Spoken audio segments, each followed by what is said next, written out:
Payg'ambarimiz alayhissalom 63 yil urushmagan ekanlar. 63 yil birortasiga qo'l ko'tarmagan ekanlar. Na tarsaki, na mush. Nimaga? Duh yo'qmidi, kuch yo'qmidi? Oho. Rasulullohda bor fiziki quvvat, unaqa odam yo'q.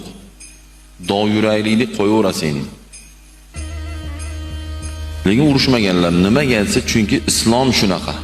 Islom urushishni harom qilgan. Mayli u nohaq bo'lsin, mayli buyimizdan kelib so'kinsin. Betimizga qarab. Buyini, onangni desin, to'rsin mayli. Lekin aytib qo'ying, oshna, onamga til teg'izmang. Buyimga til teg'izmang, jon oshna. Bunaqa qilib so'kinmang, yaxshi emas bu. Bu darajada so'kinadigan ish emas bu. Bo'lsa yelkan tegib ketdi, bo'lsa nimadir bo'ldi. Shunga shunchalik qilmang oshna. Meni qo'rqyapti deb o'ylamang. To'g'risidan qo'rqqanim yo'q. Men Xudodan qo'rqaman. Odam bolasidan qo'rqmayman men.